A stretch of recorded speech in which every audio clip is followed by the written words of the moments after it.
Caribbean সাগরের নীল জলরাশি আর সাদা বালুর স্বর্গরাজ্য ডমিনিকান প্রজাতন্ত্রের বায়াহিব শহর। প্রতিদিনের মতোই পর্যটকদের আনাগোনায় মুখর ছিল জনপ্রিয় 4 স্টার রিসোর্ট ভিভা ডমিনিকানস বিচ। কিন্তু শুক্রবার স্থানীয় সময় বেলা ঠিক 11:24 হঠাৎ করেই যেন নরক নেমে আসে এই দ্বীপে। রিসোর্টের ভেতর থেকে হঠাৎ ভেসে আসে বিকট শব্দ। কিছু বোঝে ওঠার আগেই চারিদিকে ছড়িয়ে পড়ে আগুনের লেলিহান শিখা। কিন্তু কিভাবে এত দ্রুত ছড়ালো এই আগুন?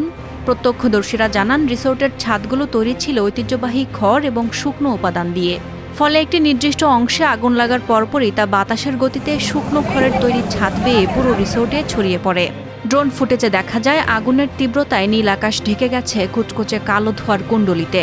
রিসোর্টের কর্মচারী ও জরুরি উদ্ধারকারী দল তাৎক্ষণিকভাবে শত শত পর্যটককে নিরাপদ স্থানে সরিয়ে নিতে শুরু করে। ঘটনাস্থলে বায়াহিব ও আশপাশের শহরের ফায়ার ফাইটাররা এসে কয়েক ঘন্টার চেষ্টায় আগুন নিয়ন্ত্রণে আনেন। তবে এই বিপর্যয় কেড়ে নিয়েছে এক পর্যটকের প্রাণ। 46 বছর বয়সী এক ইতালীয় পর্যটক হাসপাতালে চিকিৎসাধীন অবস্থায় মারা গেছেন। এছাড়া ধোঁয়ায় অসুস্থ ও দগ্ধ আরও 9 জনকে প্রাথমিক চিকিৎসা দেওয়া হয়েছে, যাদের মধ্যে 3 জনের অবস্থা আশঙ্কাজনক।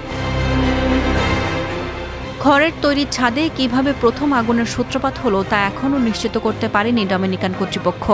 তবে স্বপ্নের ক্যারিবিয়ান ছুটি কাটাতে এসে এমন ভয়াবহ অগ্নিকাণ্ডের ট্র্যাজেডি স্তব্ধ করে দিয়েছে পুরো পর্যটন এলাকাকে। সাদিয়া ইয়াসমিন, প্রথম আলো।